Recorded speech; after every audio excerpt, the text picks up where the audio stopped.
இன்றைக்கி நான் சக்கை மடல் தோரன் பண்ண போகிறேன். அதுக்கு என்னெல்லாம் வேணும்னா, சக்கை மடலை இந்த மாதிரி ரொம்ப பொடுசாக கட் பண்ணியிருக்கேன். 2 பெரிய வெங்காயத்தையும் பொடுசாக கட் பண்ணியிருக்கேன்.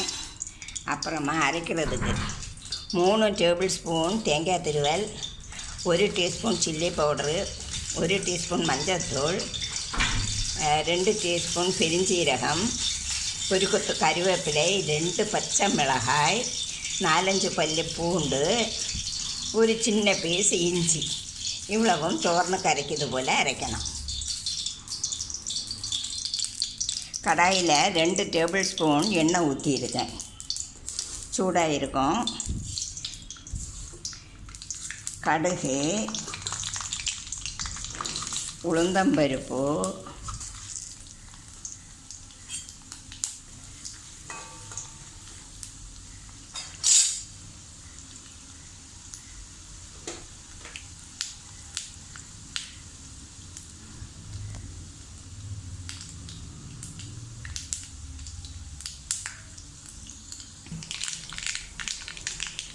அப்புறமா 1 வற்றல் மிளகாய், கருவேப்பிலை.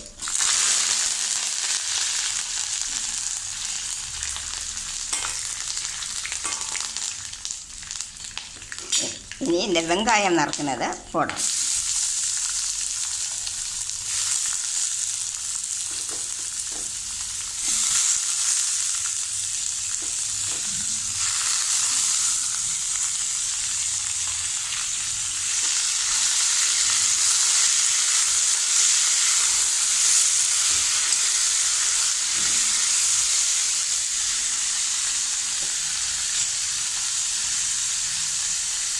வெங்காயம் கொஞ்சம் வதங்கினதுக்கப்புறம் இந்த சக்கை மடல் நறுக்குனதை அதில் கொட்டணும்.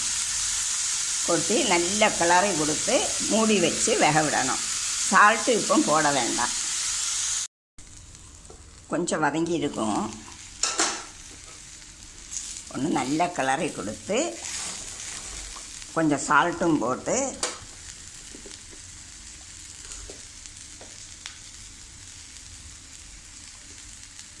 கொஞ்சம் தண்ணியும் ஊற்றி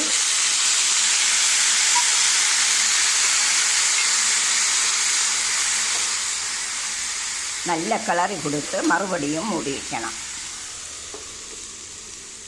தோரனுக்கு இந்த அரைச்சி வச்சுருக்கேன். நல்ல வெந்திருக்கும்.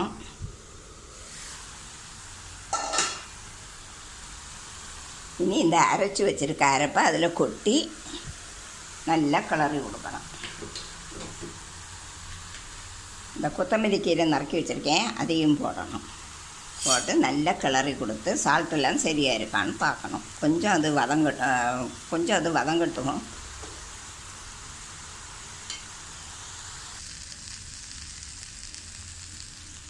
நல்ல கிளறி கொடுத்து சால்ட்டெல்லாம் சரியாக இருக்கான்னு பார்த்துக்கணும். அப்புறமா லோ ஃப்ளேமில் கொஞ்சம் நேரம் கூட அது வதங்க விடணும்.